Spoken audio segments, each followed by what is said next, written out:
What is going on, my patriots? How y'all guys doing? Welcome to another edition of Joel's News and Views, also known as Conservative News and Views. If it's your first time tuning into the broadcast, please do me a favor. Go ahead on and hit that like button, hit that subscribe button, hit the notification bell up top. So, without further ado, I'm bringing on the man, the myth, the legend, the guy that y'all know as Black Conservative Perspective, who everybody know that is friends with him know him as Mr. Greg Foreman. And here he is. How you doing, Mr. Greg? How you doing? I'm pretty good. What about yourself? I'm doing fine, man. I am so glad to have you on the show. I mean, it's an honor because you have been pumping out videos, man, and content spreading the truth like it's no I, tomorrow. So, yeah, go ahead. no, Sorry. I was gonna say I try, man. I try. So, talk to me a little bit, Greg, about how in the world did you get started being in the whole YouTube platform? Yeah, man. I've always had like a passion for making videos and stuff like that, and I had experimented with back in the past, in college and whatnot, and then just being in the workforce for a few years, working in the financial services industry, going through or watching America go through what America was going through. I had my own personal journey where, I decided, I wanted to be an entrepreneur. That was what was going to make me happy, right, as a person. Yeah. And I pursued entrepreneurship. That basically led me to starting my YouTube channel and speaking my mind and my opinion about everything that was going on in the country, especially coming up on election time. I thought it was important to say my piece and whatnot. So that is what I did. Now, I gotta ask you this, man. Uh, how was you always raised from a conservative standpoint, or did you just came to learn about it as an adult? Well, I mean, being from the South, I think that most people down here tend to lean more conservative, especially on social issues. And I was raised in a traditional family, strong Christian values and whatnot. So not necessarily politically conservative, but just I feel like definitely socially. And I grew up watching Fox News, man. Like I watched a lot of Fox News. Bill O'Reilly, Sean Hannity, Greta Van Susteren. That was my jam back in the day.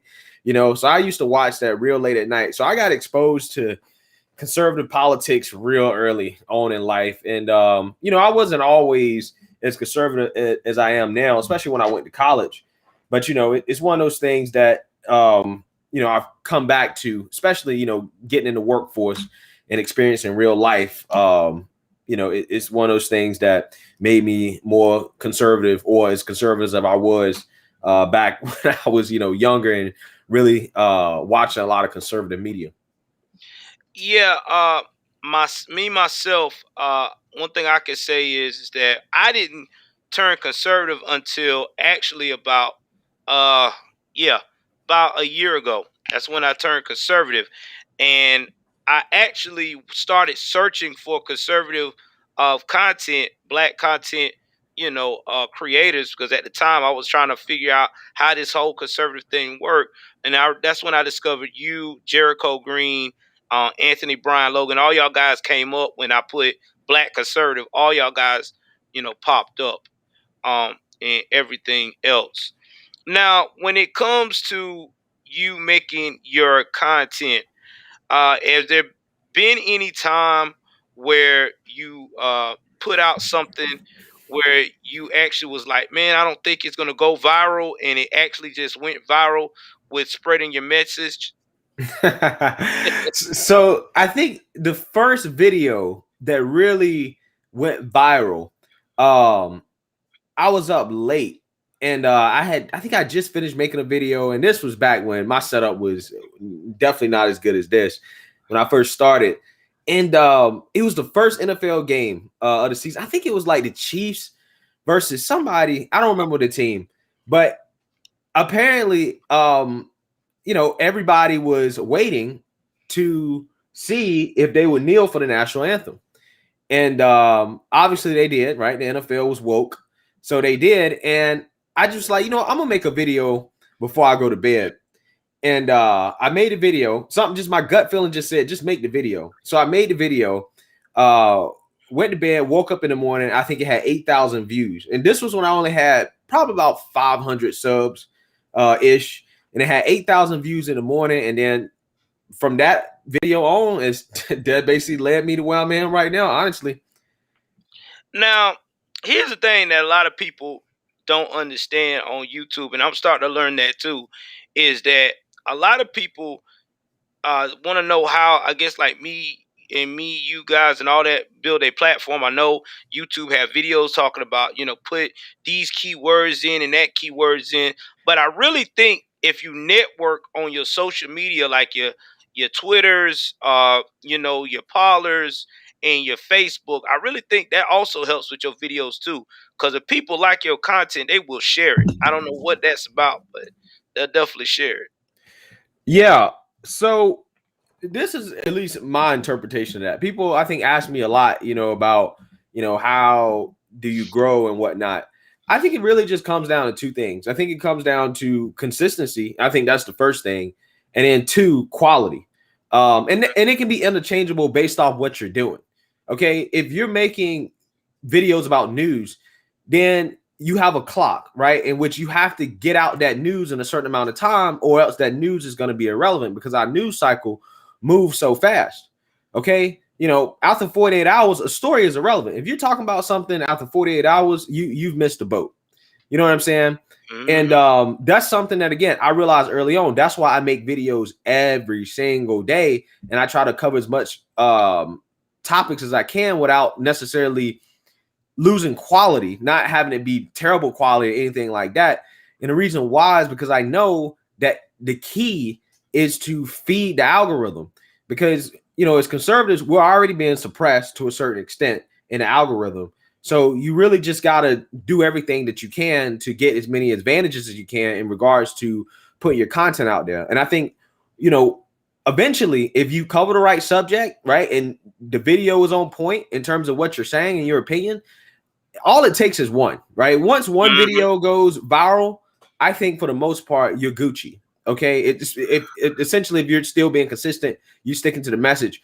Because I've noticed in conservative circles, man, like they spread people, right? People that are good, you will spread and you will get big, Hmm. really, really fast. And the way, and I think that's the way that I grew my channel, is that I just put out content. I talk about the things I want to talk about, and I just make sure I keep feeding people content, and that's it.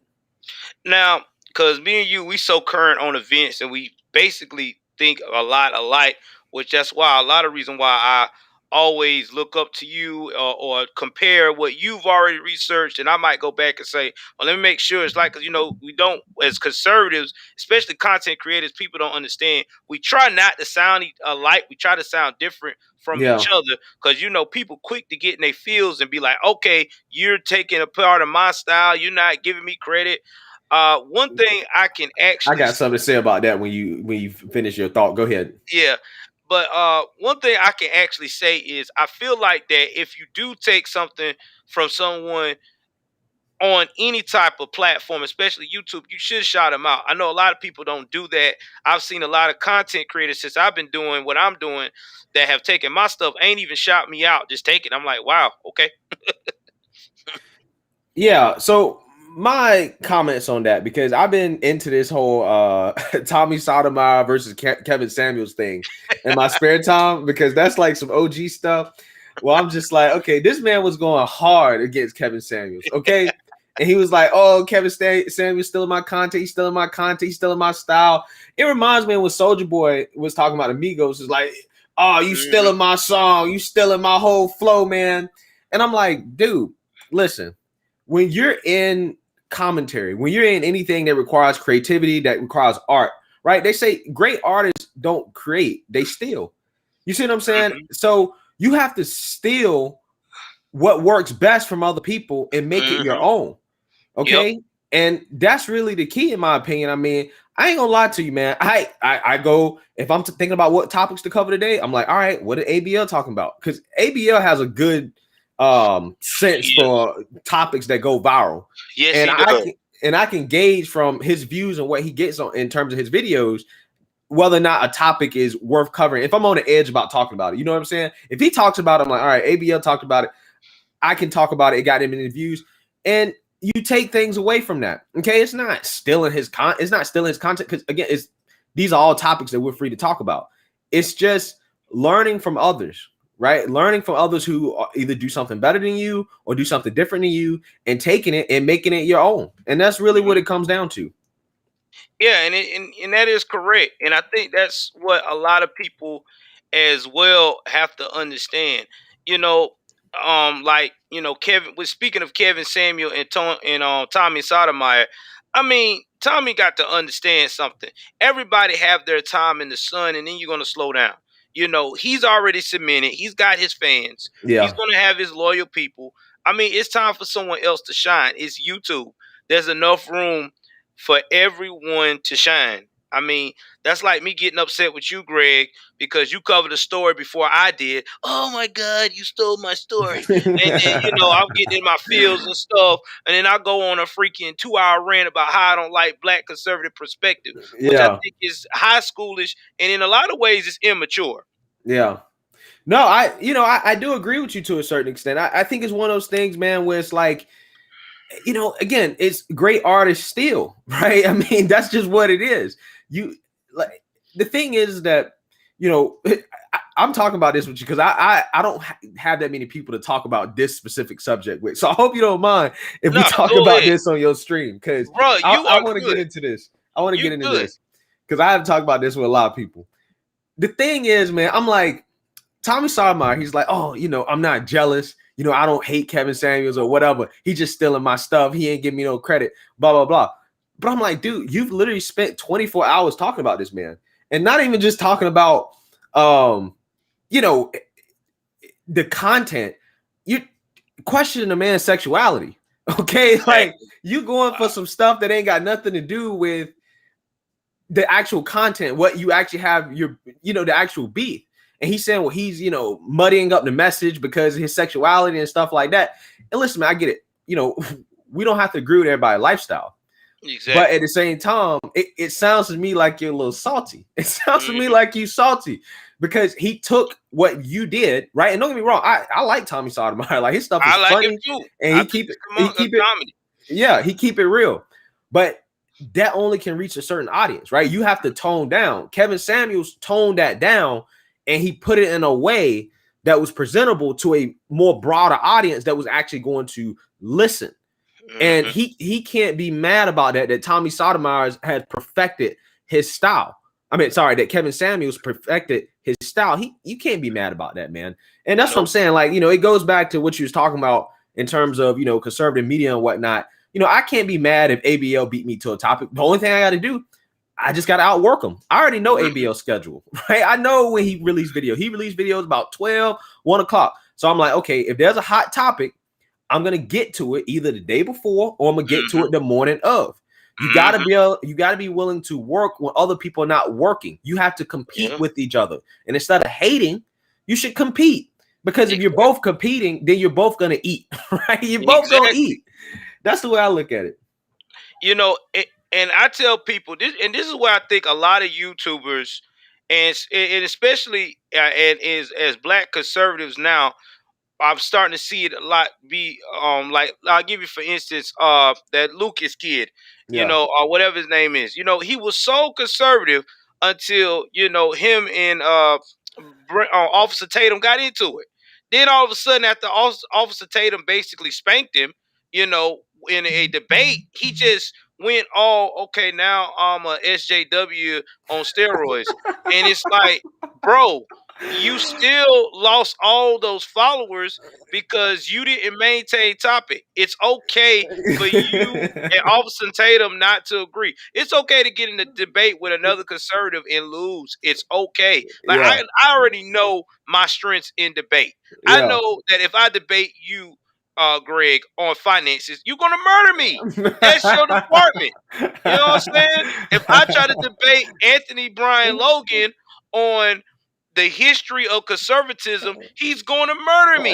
If I try to debate Officer Tatum on policing, and I've never done policing, he's going to murder me. Now, Yeah. if y'all debate me on military, because I'm a prior veteran, I'm going to murder everybody because But that's yeah, what I did for 6 years. yeah. So everybody's got to respect everybody's strengths, and everybody's got to embrace their weakness. And I think that is a major problem. I think in the black conservative community, and trying to get other people over, because that's why a lot of our I say a lot of black people are coming over to be conservative because it's less drama. So for us to make sure that it stays that way, we got to quit acting like it's the end of the world if one is better at something than the other, because we can still eat. There's plenty of room, Yeah, plenty of yeah, food. yeah. No, that's definitely plenty of room. As long as you don't get yeeted from YouTube, yeah, that's gonna be plenty of room because there's Yeah. plenty of people getting yeeted. So if you can avoid getting yeeted, I think you'll be fine. Now, since we having this interview, Kwame Brown. Now, We buddy, getting into all the topics. We getting into all yeah, the good stuff. we getting all the We getting interviews and into it. All topics right, good. I'm with it. I'm with it.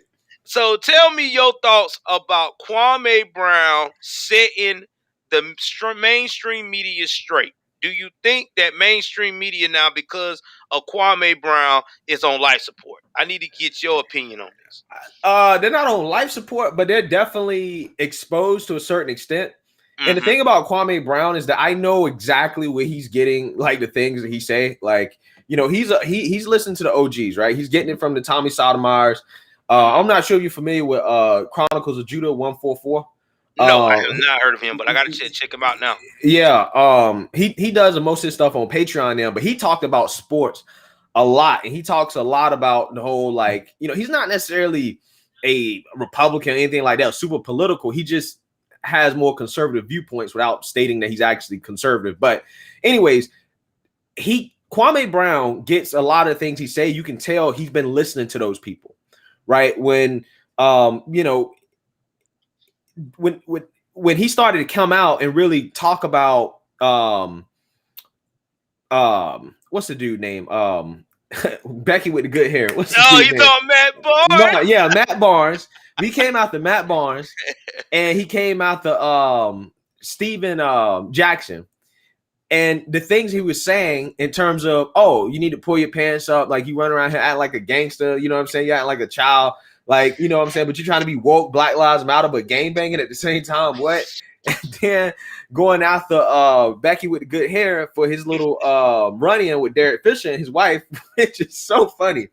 I just could just tell that this guy had been listening to some people that I have listened to before, and it was so crazy to see him come out of his shell, because I had never heard Kwame Brown talking to them, right? Like everybody else, I'm thinking like, okay, this guy, I don't know what he's doing. Like, he's retired, probably living off his millions that he made in the NBA.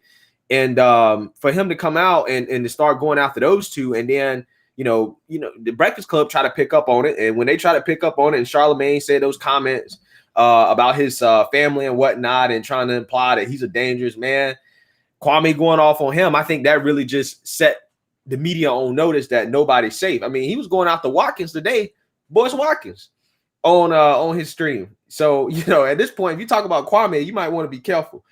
Yeah, exactly. Which I've always gave Kwame props because he's from Brunswick, Georgia, where I'm literally right now near. You know what I'm Mm-hmm. saying? And Kwame he's been conservative. He's been talking like this on his Facebook. I'm friends with him on Facebook, and that's Yeah. how he's been conservative for a minute. I just think that Kwame just got tired of all these naysayers. And I think Yeah. that he want everybody to know that, look, guys, there's more to life than telling kids to play ball, or you got to be as good as LeBron James or Michael Jordan or Magic Johnson. You just got to perfect your own wheelhouse. And I'm glad he's doing it, because it's gonna take an athlete of his caliber, someone who's played the game, especially in those type of circles of people, to be able to help push this conservative narrative once again that we keep preaching all the time. Do for self, Yeah. you know? Yeah, no, I think I'm now my memory's starting to come back. I do so many topics, man. I'm just like sometimes I'm just like gotta think, okay, I made a video about this. What did I say? What did I put in there? I remember how this all started, because again, you're right. He has been around talking, but nobody really, you know what I'm saying? He had a following, but it wasn't really, it didn't go viral like it was, right? Like it Mhm. did. And it was the video of Matt Barnes and what's the other guy named? Steven Gilbert Jackson. Arenas. No, Steven Jackson. Steven Jackson, yeah. Gilbert Arenas is in there too, but this is what I remember. Matt Barnes and Steven Jackson was talking to Jenny Buss. Yeah, And that one. Mhm. and basically they was talking about a trade. Okay, I think it was like a trade for like Paul Gasol, Mark Gasol, somebody like that. On Mark Gasol. I think Paul Gasol, something like that. Yeah. Yeah. And they was talking about who they traded to get him. And she also threw in Kwame Brown. And then both of them, Becky with the good hair and Steven Jackson, was like, oh, so you just traded this person, and tried to basically act like Kwame Brown was not a real person. Yeah, and like And he it's didn't exist. yeah, and I'm like, why are you saying this? Like, why are you taking these unnecessary shots at this man? Just because he wasn't that great at playing basketball. I mean, the dude is retired and he's done. And you can just tell from that, he probably, especially being drafted by MJ, I think he was drafted by MJ #1 overall. And, being on that team, I just think that he's probably experienced a lot of mental abuse in the NBA, man. And I think that really got to him over time. And I think that combined with, listening to more conservative commentators, more conservative perspective, especially a lot of the guys that I'm pretty sure he listens to, I think he just, I don't want to say the word snap, but he just, one day he was like, I'm done with it. You know what I'm saying? Time And to set the record straight. yeah, Yep. and Stephen A. Oh my God! I mean, Oh, there's a highlight reel of Stephen A. going off on this man. Like, and it's just like it was just downright disrespectful, just downright mean. Like, what do you get out of this for really just degrading the man? I mean, there's clips of Jalen Rose being like, "Yo, Stephen A., chill out, bro. Like, you ain't gotta go that far." Go that far on this man. Yeah, and Stephen A., oh, why not? He sucks. Like, he's bad. He can't do this. He can't do that. And I'm like, bro, like, I understand exactly why, he basically said he want to take Stephen A. to Seattle. My thing is this. I mean, Kwame Brown did his thing. He was in the league for 12 years. He was one of the top 400 people in the world to play in an elite league that nobody can do every day. And he even had injuries, and he still maintained. He made $60 million. He left the game. He's retired. He don't have to work. He has his own farming stuff going on. I think the brother did fantastic. You ask me, he did better than what the top 3% of us as black people be doing right now at his age. Yeah. 39 years old, retired. Come on now, talk to me. Yeah, man. No, I would trade places with Kwame Brown any day. And if I was in his place, honestly, I'd be cool with my millions. They can talk all they want.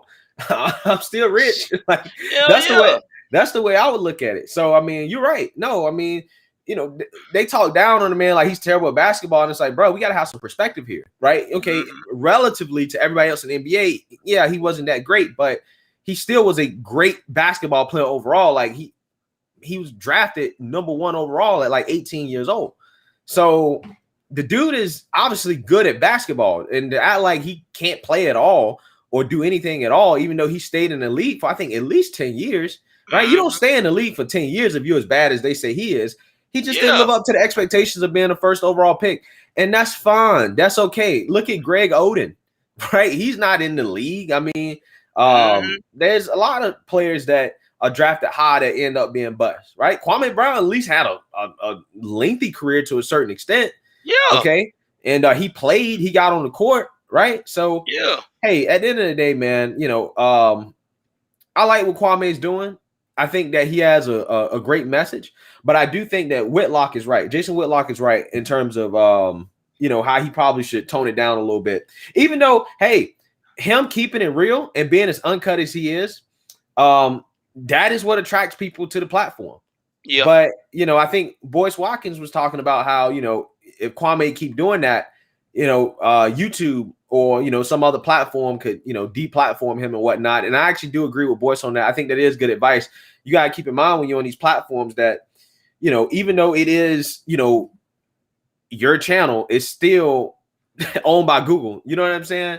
And with him coming out to the media the way he is, yeah, best believe there are some people probably talking in the background about the things that he's saying and whether or not it should be allowed. And my worry is that Kwame may, to a certain extent, he may go too far and end up setting the precedent for Black conservatives to start getting yeeted. Because I think to a certain extent, Black conservatives have been spared from a lot of the censorship because we're Black, right? And because they don't want to look like they're silencing Black people, they'll go against the woke narrative. So I think to a certain extent we benefited from that. But I don't, Kwame, him going kind of as far as he's going, I'm just worried that he should keep in mind that in order to win the war, you got to be strategic. You don't want to get kicked off these platforms just because you got a whole lot to say. You can say all that stuff, but you got to say it in a way that's presentable, and it'll also help him reach a larger audience. Okay, and it'll help more people listen to him. It'll help him go more mainstream. Don't get me wrong, I like the raw stuff, but at the end of the day, you got to understand that these platforms, some of that stuff, you might want to tone down on if you really want to keep this reach. Well, I mean, now what Boyce Watkins said, I agree to it. I just don't like how he made it on his channel. I think that with Boyce Watkins having so much access to the circles that he have access to, he should have went and contacted my man's behind the scene, and he should have said, hey man, this is what I think you need to be doing. You know what I'm saying? To make sure that your platform stays solid. Because right now, it kind of, to me, because the way Kwame thinks, and people should look at how he thinks, it makes him feel like, all right, you saying that you for me, but then at the same time, you kind of critiquing me in a way where you could have done that on the phone. You know what I mean? Yeah. So that's the only thing I have about Boyce Watkins on that. Which I'm not too much of a Boyce Watkins fan, but besides all that, you know what I'm saying? I mean, he got it out there. I mean, Kwame responded, and hey, like I said, I ain't trying to get no smoke with the man. The man is killing it right now. Yeah, I'm not either. I'm just commenting on the situation. Yeah, me too. I'm on Team Kwame. I don't want you know what I'm saying? Team Kwame, baby. We don't want none of mama's cooking. We good. Yeah, I don't want none of mama's cooking. I'm good on all that. Oh man. So another thing I wanted to talk to you about is, it seems like that in the Black community too now, and not only just Black community, even in the liberal circles now, that we getting a lot of people that are having remorse on having Biden voted in, because now a lot of people are starting to come over to the conservative side. Have you noticed that lately? A lot of people are coming over. Oh yeah, I think that here's the thing, man. Here's the thing about politics. People, they generally want to maintain the status quo, right? You overpromise and you underdeliver. Okay, and I think what you judge by, it's not necessarily what they get done, but what they legitimately try to do, right? And it's apparent that Biden's not legitimately trying to do any of the things that he said that they were going to do. And I mean, that includes student loan relief. That includes, the stimulus, when he was talking about $2,000 checks and he only delivered on 1,400, tried to bamboozle off of Trump. That was a snake move. And that should have told you right there what the Democrats were about. Okay, that's the first thing they did when they got into office. I'm gonna tell you, Biden would have been set. And see, this is why I don't understand why politicians are so stupid. Biden would have been set if he would have. First thing he would have did, if he got in office, is at his inauguration speech, he should have said, "I'm sending everybody a $2,000 check, and we're gonna work on legislation on this as soon as Monday."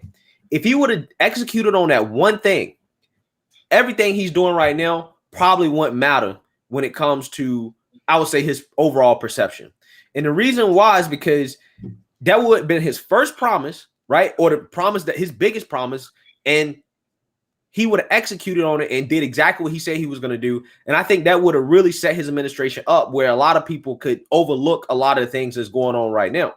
And I think that him doing that, he set the tone in a way in which people could expect, okay, this dude ain't really trying to do all this stuff, right? So he didn't do that. He's not doing student loan relief. He didn't do the $15 minimum wage. And this is not stuff that I necessarily agree with. I'm just saying, this is why a lot of people on the left are having this buyer's remorse, because all this stuff that they promise, they're not actually really doing.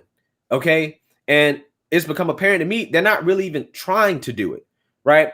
So at that point, up Republicans and conservatives have been telling people all election season that Democrats, they just gonna overpromise and underdeliver. And I think that a lot of people are starting to realize, like, damn, them conservatives was right. Like that video, that one video, dude was like, the Caucasian Republicans was right. Like these Democrats, man, they sneaky. And I think people are going to finally learn that when it comes to politics, you can't expect something if you just give your vote up for free, for nothing in return. And as long as you continue to do that, the Democrats ain't gonna do nothing. They at least pretend with the Asian community that, hey, we trying to do something. But with the black community, they're not even gonna act like they're trying to do anything. They're just gonna go out there and say stuff. They ain't gonna pass no toothless legislation, right? They're not gonna do stuff like that in order to make it seem like they're doing something, because they know that at the end of the day, as long as they continue to play the race card, they'll win. But I think that's changing, because I think there's a lot of people like me and you that have come out and started speaking out against this and making it very clear what is happening. And I think because of that, we are seeing people like Kwame Brown, right? People like that are coming out and really exposing these Democrats. And also on top of that, having this whole like super woke movement that's out here trying to feminize men and, push a lot of things on a black man that have already been pushed on a black man that the black man is really not that comfortable with. And I think because of that and all this stuff happening, I think that you are going to see a major black backlash in black men starting to say, you know what, enough is enough. We're done with the Democrats. We're going to rock with the Republicans, you know what I'm saying? Or the conservative movement for the most part. And Malcolm X even said it, Greg, that you cannot trust a liberal. He said that in countless speeches. I think that the reason why now that black Americans are starting to wake up, because they're starting to see the pattern.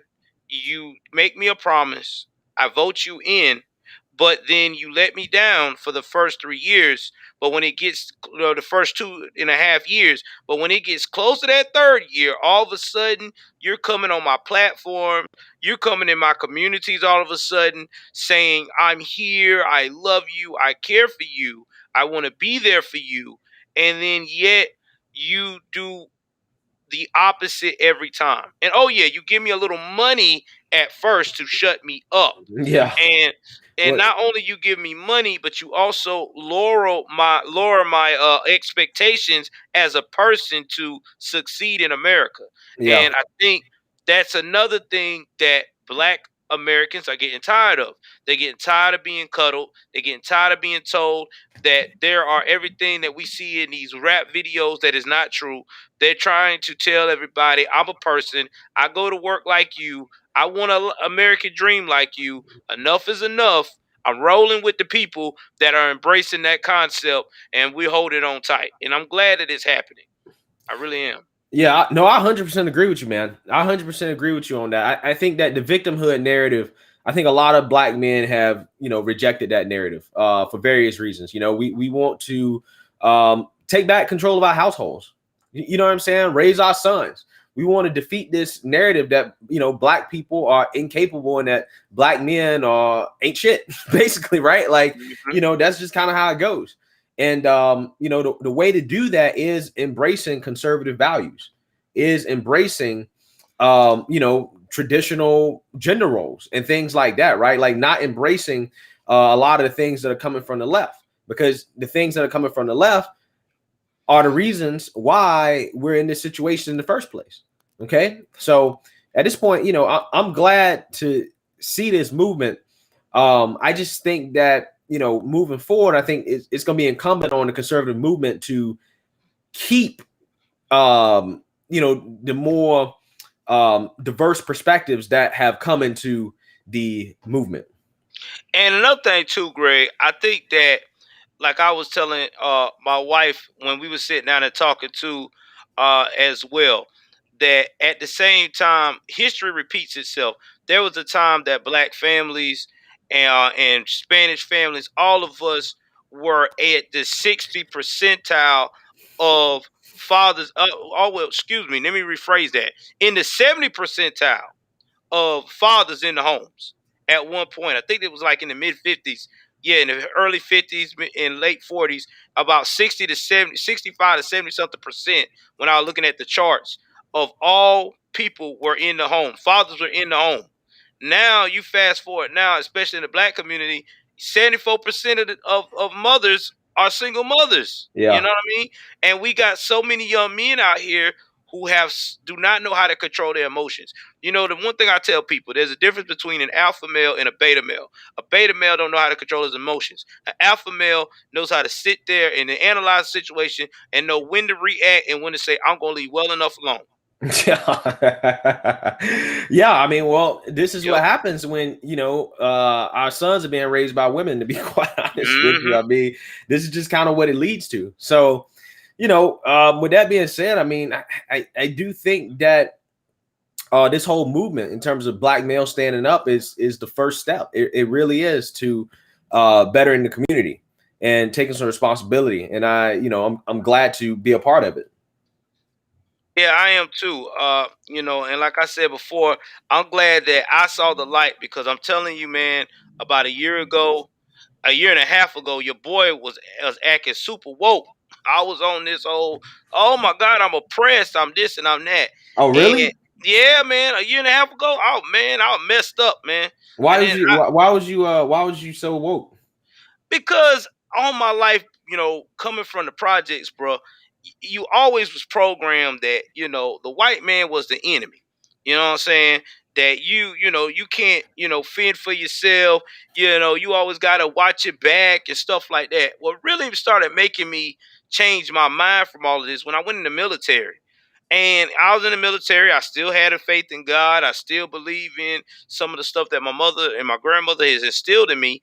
And then one day, recently, I was having a discussion with my wife, and my wife, she was raised conservative values, and she was like, "Honey, you don't understand. You're more conservative than what you think."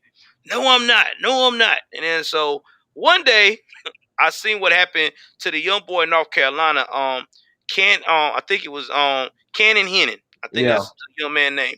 And I seen that, and then I seen this video where this black guy said, "I'm glad he's dead, and we need more, and we need to kill more of them like it. I don't care if it's a baby." What? Paraphrasing this, and I was like, "Whoa, who?" And then I just like, yo, I can't be a part of no movement like this. This ain't me. And I just started researching more about Republican history and conservative values, and I started learning way more than I thought. Like all these years, I always thought that slaves were just taken by white people in general. Didn't know that actually, in a lot of cases, the villagers, the leader of the villages, was selling the slaves to get resources. Yeah. And then I started learning that white people were also slaves at one point, and Spanish people, everybody was slaves at one point. And Yeah. I was like, okay, that's it. That's it. Yeah, that narrative that only black people are slaves. Yeah. That's what they want to play up, and that's a part of the victimhood complex. Oh, only you guys were slaves, and then they Mhm. say, well, Well, white people were slaves, you had all types of other people that are slaves. Well, it wasn't chattel slavery. It wasn't what was in America. So are you trying to say that slavery in America, like black slavery in America, oh, that's unique. That's so different than everywhere else. I'm like, come on, bro, are you serious? Like a slave Exactly. is a slave, man. Like, you know what Yeah, I'm saying? exactly. Yeah, some of them they call them indentured servants. I get it. You know what I'm saying? That they have different terms for white slaves. They call them indentured servants, but practically speaking, okay, Slave. like they a lot of them did not live to get their freedom. So you know what I'm Yeah. saying? Like it's one of those things that the narrative is always about how victimized black people have been. And I'm not saying that black people didn't go through anything. I'm not saying that black people have always had it fair. That's not what Mhm. I'm saying, right? What I'm saying is that at some point in 2021, you have to realize that we're not living during Jim Crow anymore. We're not living in slavery anymore. We have technology. We can level the playing field. You literally have the World Wide Web knowledge at your fingertips. If you want to start something, if you want to learn something, you have more resources than you've ever had before. If you Mhm. can't compete in an environment like this, I don't know what environment you can compete in. Exactly. Exactly, man. And everything you saying is exactly true. I mean, when I look at everybody keep talking about oppression, I'm like, man, I want more of it. I mean, look at if we so oppressed, why is it there are so many nationality of YouTubers out here that can put together creative content and be able to consecutively go out here day in and day out and be successful with it? You know what I'm saying? And get paid and don't really have to work at a regular job. They're their own owner. You know what I'm saying? They're paying themselves. So to me, that lets me know there's opportunity here. You know, you got people that do these other social media platforms, TikTok, Twitter, Instagram, all of them getting sponsorship deals just for a tweet, just for a smile. You know, so if opportunity is not there, then why is everybody making money out here Yeah, of yeah. all different races, man? Yeah, no, you're right, and that's what I was saying about the internet. How the internet has leveled the playing field. I mean, you can't figure out how to make money in 2021 off the internet, bro. I don't know what to tell you, dog. I mean, you don't have to know how to code to start a website, okay? Hmm. To sell something, you can outsource product from China, right? Go to Alibaba, right? You can Hmm. buy product, send it to Amazon. Then, hey, you can sell stuff on Amazon. Okay, you Hmm. again start a YouTube channel, start a podcast. Yep. There's so many different drop shipping. You can do so many things, and you don't even have to own all the means of production in Mm. order to do it. You can do Yeah. so many things. And the fact is that the people that are still complaining, in my opinion, are either making money from complaining or they're just lazy as hell. Because otherwise, again, if you haven't figured out how to make money in 2021 with all these resources, I mean, we got Bitcoin, man. We have cryptocurrencies. Okay. We basically have a casino, like a more legit lottery that anybody can get access to. That again, you can turn $50 reasonably into $500. Okay. Hmm. Like, again, back in the day, yeah, you didn't have all this stuff. So I kind of get it. If this was the 60s, 70s, I Yeah. would probably be one of those people that's like, oh, yeah, we need, this, and this. Hmm. I would understand back then. But in 2021, though, Yes. if we are as talented as we say we are, then we should be able to outcompete. Okay, we should be able to overcome any challenges because the playing field has been leveled by technology. Nobody's really discriminating against you when it comes to, again, starting your own social media, starting your own podcast, starting your own YouTube channel, starting your own online business. You're not being discriminated against. Okay, like all you need is some capital that you're willing to risk and take a chance and gain some knowledge and apply yourself. And hey, who knows? You may be successful, you may not be. If you're not successful, try it again. Keep trying, build up your skills. It's really not hard, man. And again, I just don't have any patience for anybody continuing to complain in 2021, dude. It's just too much opportunity out here. Yeah, and it is. Now, here's the thing I want, and I'm glad that we're talking about opportunities though, because Greg, you have a wealth of knowledge.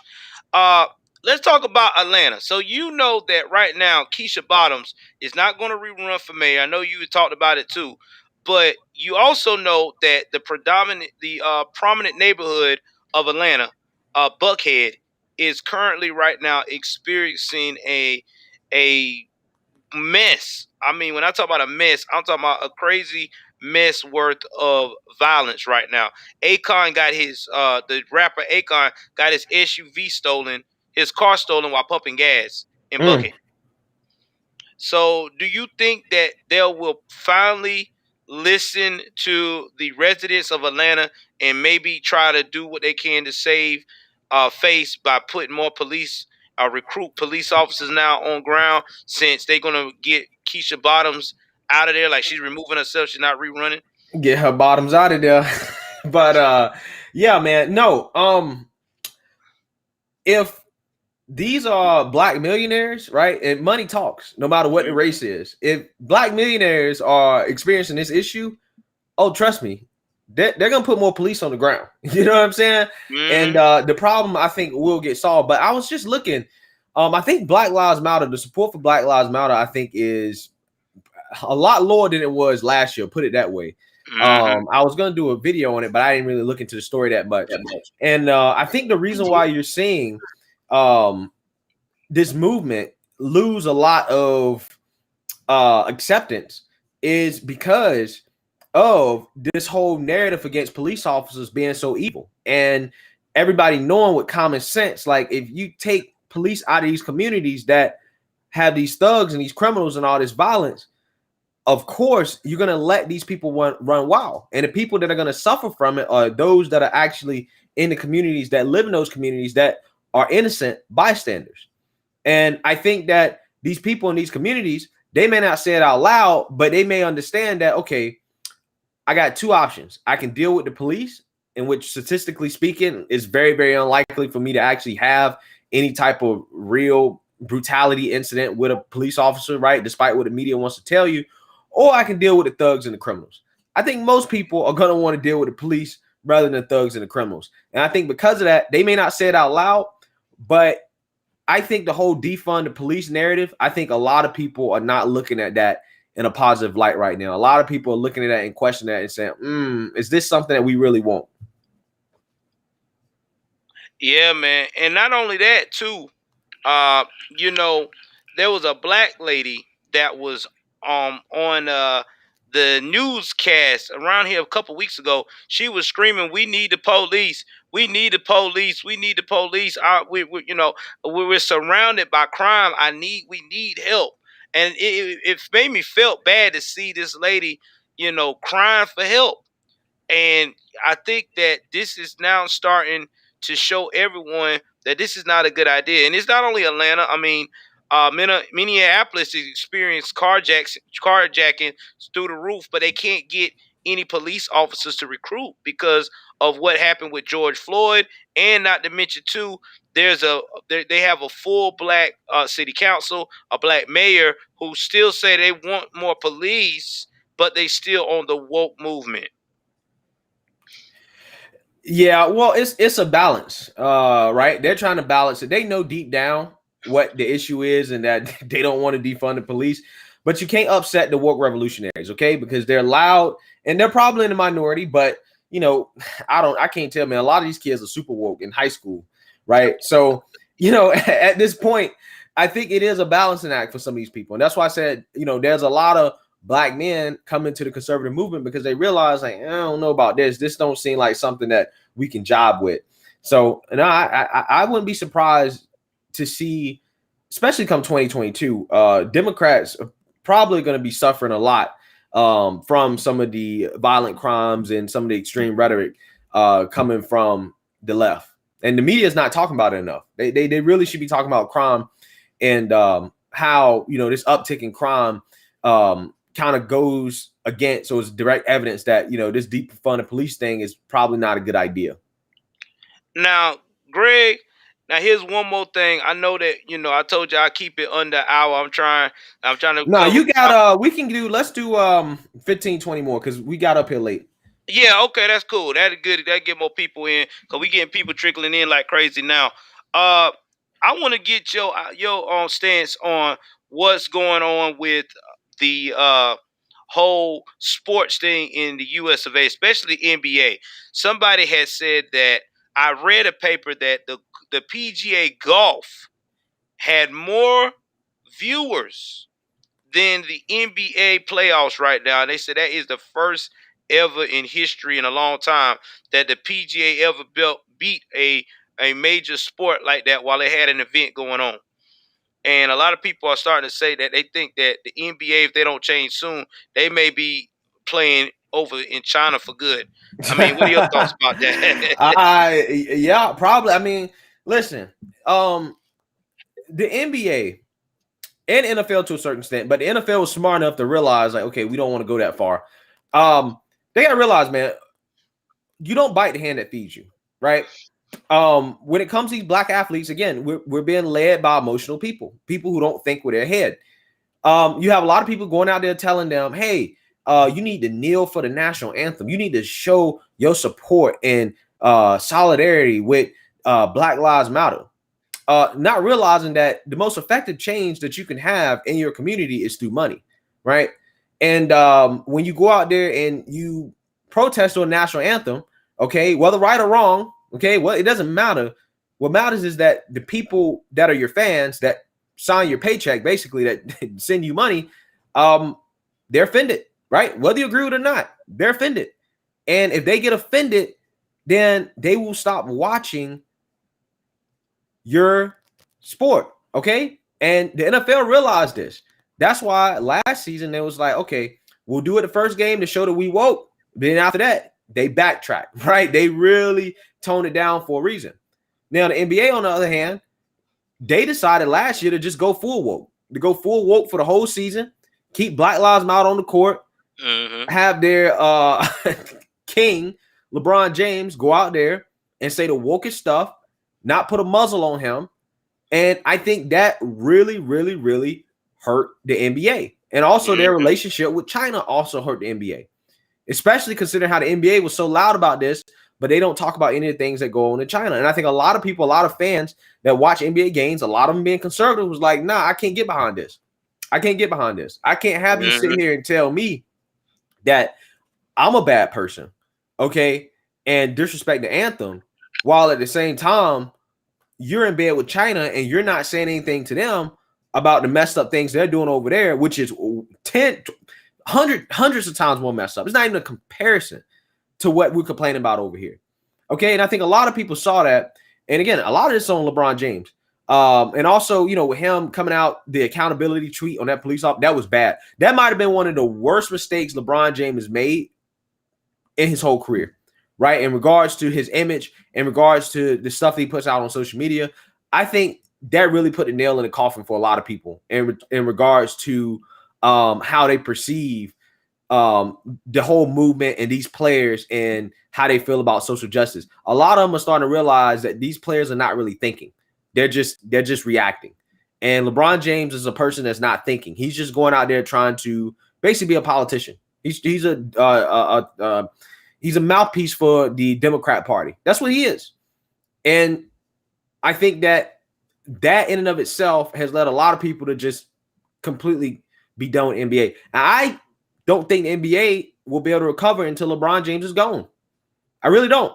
And that may be a controversial thing to say, but I think that LeBron James, his legacy, if he doesn't win more championships, will ultimately be that was LeBron James the cause of the decline of the NBA, right? Because the NBA peaked under Jordan, right? It became the most popular sport in the world under Jordan, okay? I think they was getting like 35 million viewers during the finals, like a finals game, right? During MJ's era. And then obviously Kobe came in and, you know, it wasn't as popular, but it was still popular, right? The league wasn't in the shape that it is right now, right? And then once LeBron James took over, and especially during this woke revolution, you really start to see viewership decline and how irrelevant the NBA has gotten. And I think that ultimately his legacy will be that LeBron James usher in the worst era of the NBA in terms of relevance and viewership. That LeBron James ultimately hurt the game. And I really don't think the NBA will be able to recover until LeBron James is gone. I think he's basically done something that's almost an unforgivable sin, especially when it comes to that tweet and that police officer. I really think a lot of people looked at it and was like, you know what, we're done with these people for good. I mean, yeah, and you cannot talk about first responders and think that that is cool, especially when a first responder is trying to save a child's life. Yeah. This young lady' life was in the balance, and she had to be saved. Now, another thing that I feel like that is causing the NBA to actually be destroyed is because they are continuing to try to appease these players. I think that at this point of the game, to save the NBA from going overseas in the future, they're going to need someone that can have a strong spine. That should be a commissioner, and they need a player with a strong spine that can say, "Hey, listen, this is not it. This is what we need to do to get our people back involved into the sports, to the American tradition. Because right now, this ain't it. And if you can't be a part of that, you need to go away." You need to play elsewhere. Go to the G League, maybe play overseas with Italy. I don't know, but this ain't it. And before I wrap that up, too, China is so Hong Kong. I mean, is so hell bent on not having another drop in viewership like America is having right now in sports. They told everybody in the Olympics there will be no Black Lives Matter paraphernalia there. I think No it's fists in up in the Tokyo. air. It's in Tokyo. Yeah, Tokyo. Yeah, Tokyo said no fists in the air, no freaking Black Lives Matter t-shirts and flags. You going if you do that mess, there is gonna be some consequences and repercussions. Yeah, no, I mean, also on top of that, a lot of these countries, man, they are committing human rights violations, and if you let one person be woke, then they all gonna be woke. And a lot of these countries, again, are not like the U.S. They don't believe in freedom of speech. So Nope. you know what I'm saying? Like that's just what it is. And yeah, Black Lives Matter is a part of that. Yeah, and yeah, man. Shout out to Annie C for the super chat. Keep the message going, y'all. We will. We definitely will, man. That's what we do, man. That's what it's about. Now, I got one more thing because I know it's getting that time that I want a topic I want to talk to you about that's been pressing on my mind. How did you like how Ron DeSantis handled that reporter? Did you love it? Yeah, man, knows good. Man, Ron DeSantis, dude, he knows the playbook, man. He knows the playbook. He's playing it. And honestly, look, I think he might get Trump a run for his money. Like, I'm convinced. I'm like, okay, if Trump does not start to really pick up his relevance, right, in terms of either declaring that he's running for president again, and I know he's trying to do the rallies and whatnot. If Trump doesn't really pick up here soon, I think in the next year or so, a lot of people are going to be thinking long and hard about, is Ron DeSantis the better candidate to go with?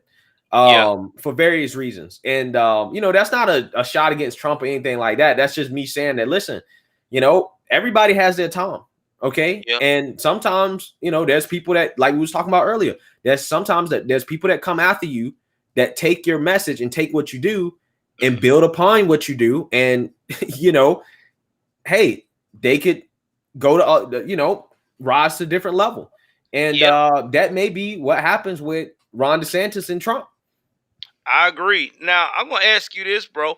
What do you think about Rand Paul? Because Rand Paul has stepped it up too lately. I mean, he been going after Fauci, man, and all these people about what's been going on with the whole COVID 19 situation. And by the way, for everybody that's watching, I just heard that Facebook has now lifted any ban for people to say that COVID-19 uh, originated in Wuhan. They are allowing people to say that on Facebook now. Yeah, I haven't talked about it on YouTube for a reason, but yeah, Rand Paul. No, He's good too, man. I'm actually this weekend. I'm gonna release a video, my updated presidential tier rankings in terms of who I think has the best chance to win in 2024. And Rand Paul's up there, man. I think that he's probably in my top 3 right now in Yep. terms of their rankings. I think it's Trump and then DeSantis and then probably Rand Paul will probably be my third. And I think he's definitely, allowed his libertarian side to shine a lot during this pandemic. And this is something that conservatives really care about, right? The freedom during pandemic, not being, forced to abide by, certain rules that they see as, again, authoritarian and whatnot. And Rand Paul has really taken advantage of that. And he's really going hard against Fauci. And it seems like Rand Paul might be right. Okay. I mean, when it's all said and done, which is crazy to think about, right? That, Rand Paul, who, I think he's like an eye surgeon or something like that. That's his, that's how he was trained. And, Fauci's in this, a closer field to COVID. And he lets, Rand Paul basically school him. And it seems that Rand Paul may ultimately be right. And I think that calls into question, what was Fauci's motivations? Was everything he's saying political, or was he actually really following the science? Because now it seems that it was all political and it wasn't necessarily about science. I got you. And I think at the end of the day, man, that like I said before, to me it was political theater. I think that everybody had one agenda involved, and that was to get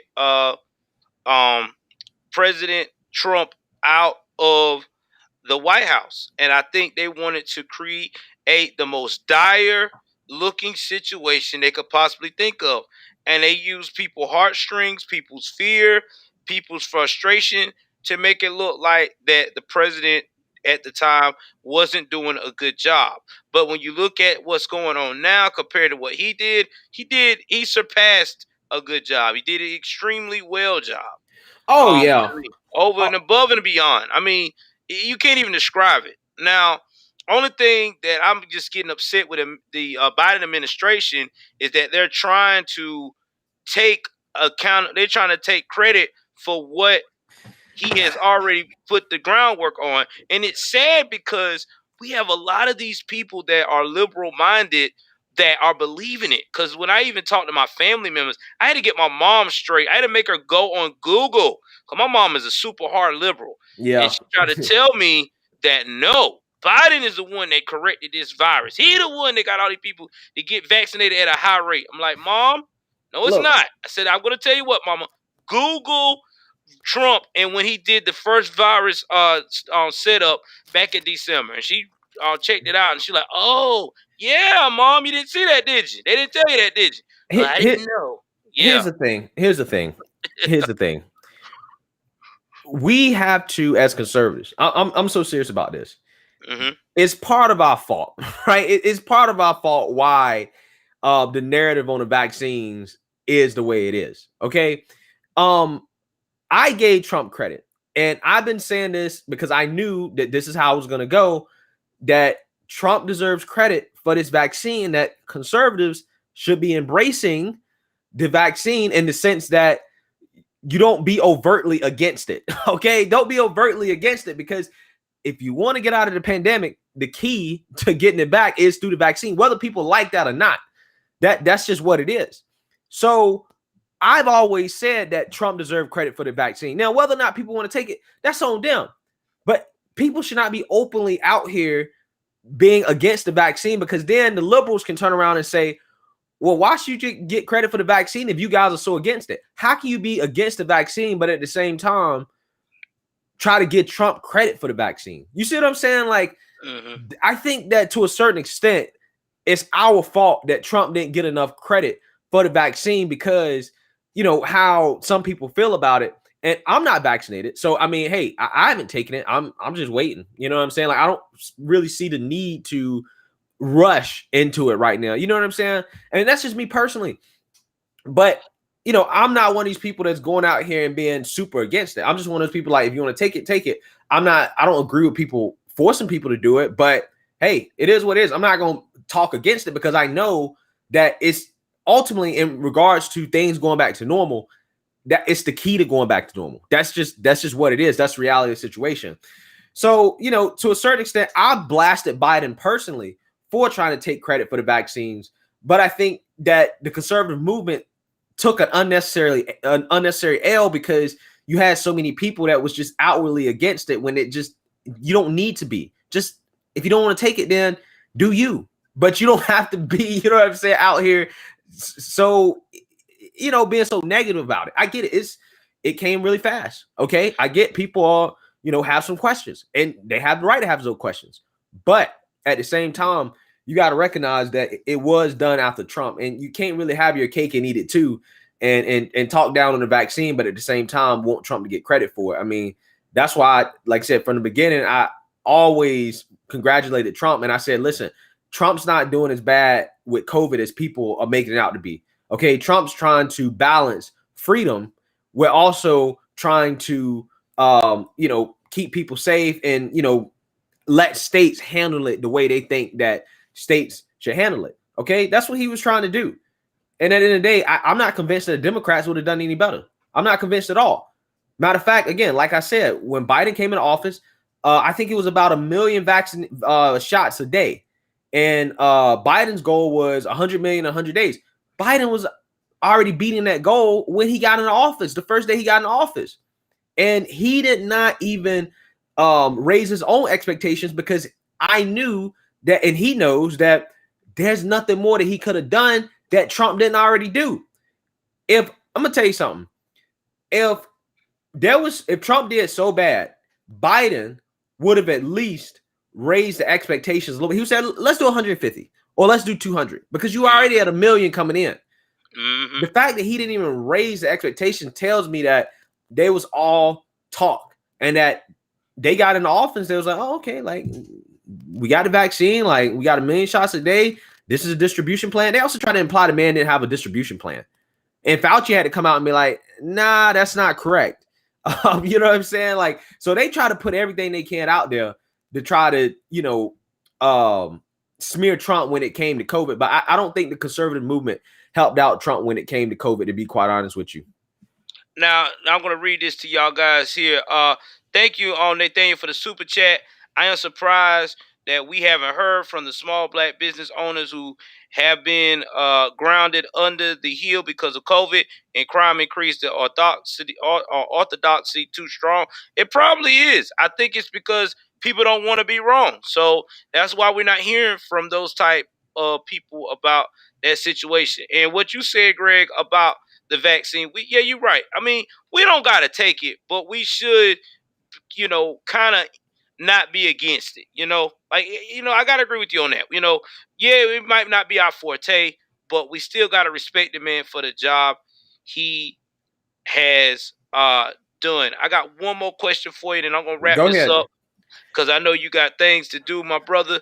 The last question that I have for you is, how do you feel about the situation with the UFO stuff that is going on?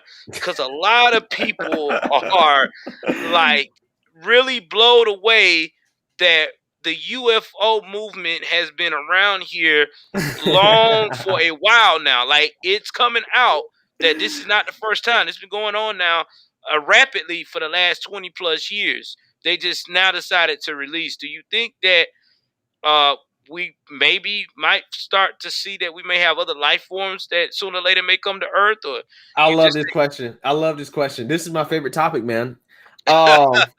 So here's the thing with the UFO stuff, man.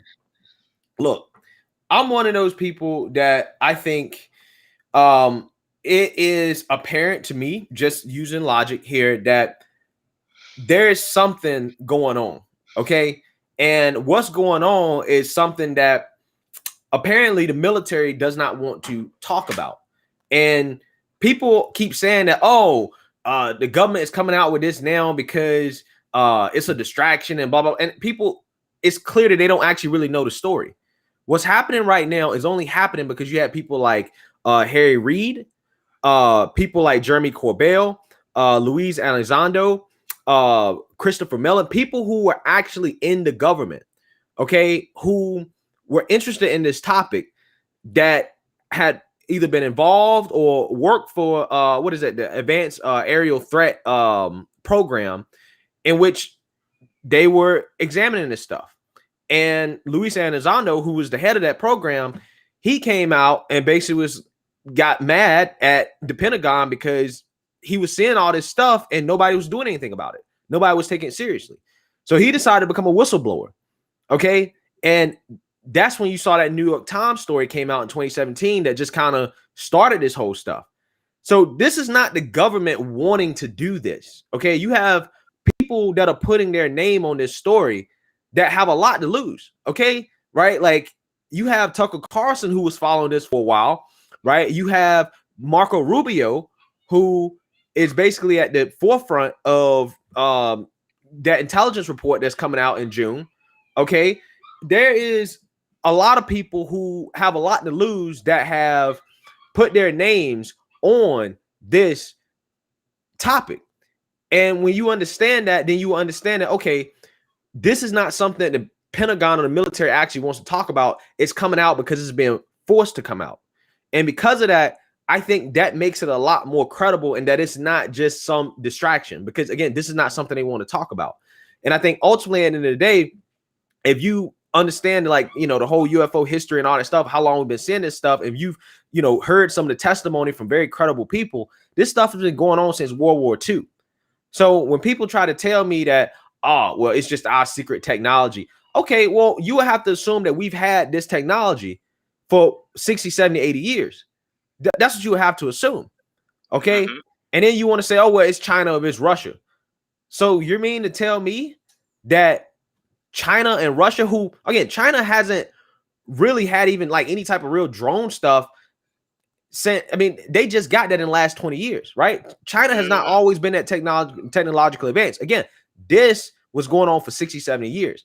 You mean to tell me they made that type of technological leap that fast? I don't know, man. I just don't believe it. That it is ours, and I don't believe that it is from an adversarial country. That's assuming that the eyewitness accounts is correct and that these objects can do the things that they're saying these objects can actually do. That's assuming that. Put it that way. Okay. Now, if you assume that they're correct, in my opinion, what that leaves is that is either something here on Earth that we haven't discovered yet, or it's not from Earth. Okay. And listen, I'm not saying that it can't be the U.S. government. I'm not saying that it can't be another foreign government. I'm just saying, in my opinion, based off what I know and what I've heard, I mean, these things have been around for decades, right? There's stories about them shutting off our nuclear missiles, okay, messing with our nuclear facilities. This stuff is not just stuff that's just popped up, okay? This technology has been around for a while, okay, for a while. And again, I have some serious questions. If we have this technology, why the hell are we flying SpaceX rockets and barely landing them vertically and basically wasting billions of dollars in the process if we had this technology for decades? It just doesn't make sense. What we're sending to Mars is our most advanced technology. Okay, that's the peak of what we have. We see what the peak of what we have is. It's what we send to Mars, right? And again, for me personally, I don't know what it is, but I think that people that aren't taking it seriously or that are just dismissing it just because they don't want to believe that it's, something else that's not us, I think those people are in for a rude awakening. I really do. Yeah, and I agree with you. I agree with you 100% because, I mean, if they had that kind of technology, they wouldn't be flying around or using just normal technology. Why would you do that when you got super guns and all that? That makes no sense. And So I'm like, you have to be doing it for 60, 70 years. That's what I think a lot of people yeah, are missing. You it's not something that just happened. We've had this experience since World War II. Since we started blowing up nukes, these things, whatever they are, have taken a lot of interest in our military. And that's not a coincidence. If you understand the whole story, right? If you understand the aspects of everything that's going on, it just, again, to me, the only logical explanation is that it's something else. I just don't know what it is. Go ahead. I'm sorry for cutting you off. I just want nah, to you good, reiterate man, that. brother. You good. You good. You good. You are good. All right. So I'm gonna wrap it up with this last question, and I'm going to go and tell the audience where to find you. inflation. I know you've been talking about a lot about inflation. Do you still think that we have uh, a real fear that we should be watching about inflation right now in the country? Because I know you have been talking about it. Not only you, but a lot of economic people that are conservative, especially, have been saying that inflation is possibly going to hit before the end of Biden's term. Do you think that's really going to happen? Um, yeah, so we're already seeing inflation right now. And one of the reasons why we're seeing inflation is because last year at this very time we went through a deflationary period because of the pandemic. Okay, so obviously when the economy gets started back up, things start open back up. We put a lot of stimulus in the economy. Yes, we're going to see some inflation. A lot of inflation came from energy, right? That's what a lot of inflation that we're seeing. But this is something that the markets have been worried about for a few months. Okay, they've been very weary about inflation and all the spending that Biden is doing. So it's really not a surprise to see the inflation. The question is it going to last? Now, the Feds, Janet Yellen and Jerome Powell, think that this inflation is transitory, right? Which means that it's happening now because we went through a deflationary period last year. However, there are some people that believe for good reason that um, this could be here to stay because we spent more money in the last year than we've spent in history. I feel like okay, our debt to GDP ratio is like 130%. It's the highest it's been since World War II. Okay, and we really don't have enough goods and services to meet the demand. Right, a lot of that demand coming from the dollars that the government has put in the pocket of citizens in exchange for not working, right? So if you're not working and you just sitting home spending money all day, that means you're not producing. And when you're not producing, those goods and services become scarce, which means that these companies are going to have to raise prices on those goods and services. And that is what we're seeing right now. Now, who knows if people start to go back to work, the economy starts to return back to a more normal, then the Feds could be right. It could be transitory, but ultimately, in the, end of the day, I think we don't know. And I think that the Biden administration was being reckless, put it this way, in terms of being so gun-ho about continuing to spend, especially with this infrastructure package. I think just recently they've kind of backed off and just kind of been like, we're not doing anything else for the rest of the year. And honestly, that's smart. That's smart for them not to do anything else for the rest of the year because we're in a good shape. We're in good positions. All the financial firms and the forecasters and analysts are saying that our economy is going to grow like crazy, right? Our GDP is projected to grow at least like 6 to 8%. Okay, that's great, right? Those are great numbers. So sometimes you just want to let the fire burn. You don't want to pour more fuel on it, or else it'll get out of control. And once it gets out of control, it's hard to rein that fire back in. That's basically inflation, right? It's Yeah. hard, right? At that point, the Feds will have to raise interest rates and possibly have to raise taxes to try to cool the economy off. So at the end of the day, man, I think it is something that we could continue to see. But at the same time, it's one of those things that it could be transitory, like the Feds say. Me personally, I think that we probably will see some inflation. In terms of how far it's going to go, I don't know. All right, so I want to let everybody know that once again, especially you, thank you for coming out to the show.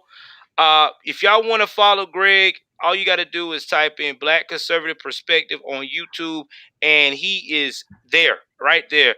Also, too, usually on his videos, on his descriptions, he got his Twitter links and everything else. I still put it in my description on the videos as well.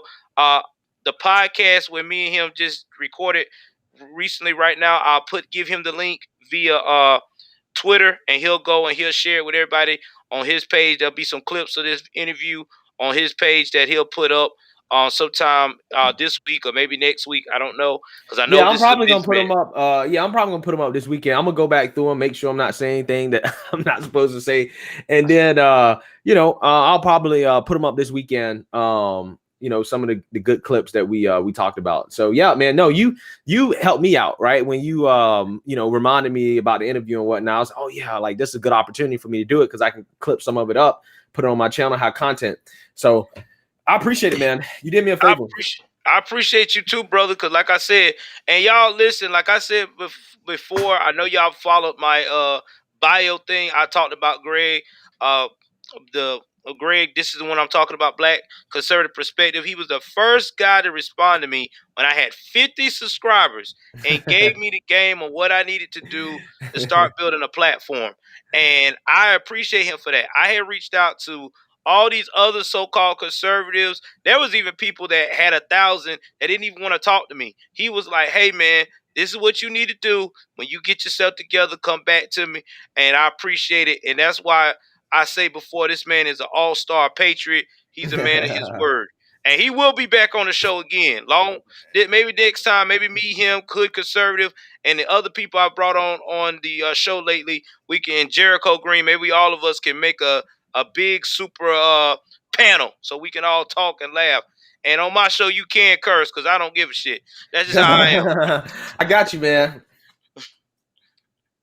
All right, man. I appreciate you, brother. You have a good night. And thank Thank you you. once again, brother. All right, see you. Bye. Bye. All right, guys. So that was the end of the interview. Y'all just get in the comment section. Just tell me what y'all think about Mr. Greg being on here, man. Tell me what y'all guys think of the content or what we need to do next time we link up together, giving us ideas, and I'll share it over with him. Like I said before, I did this because of you guys. I was able to do it because of you. You guys are the one that got me to where I'm at right now, pushing almost 5,000 subscribers. I didn't do it alone. I didn't wake up. No, this was because you guys like the message that I'm giving and y'all are supporting me. Y'all are my therapy. So with that being said, I appreciate everything. Alvin, I don't like this shade, man. I don't like it at all, Alvin. My wife it says it makes me look old and I feel it too.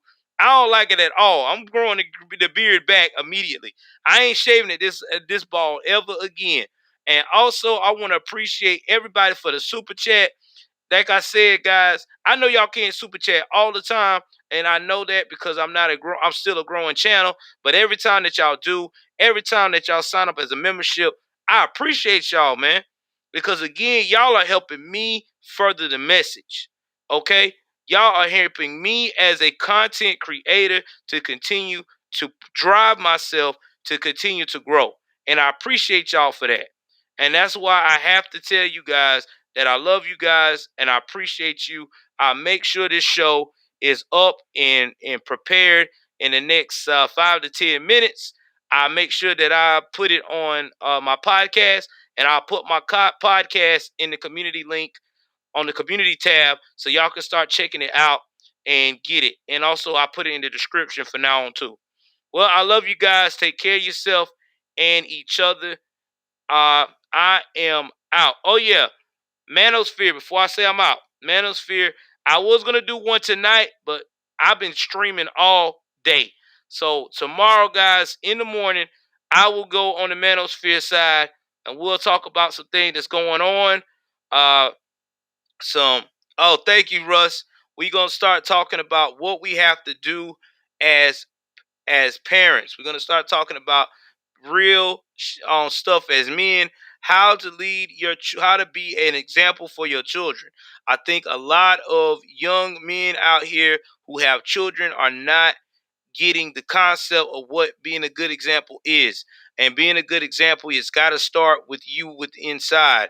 So we'll do a little talk about that, what you need to do, how you need to communicate with your children, how you need to be that strong force for your children. So either way it goes, I love you guys. Take care of yourself and each other. I am out.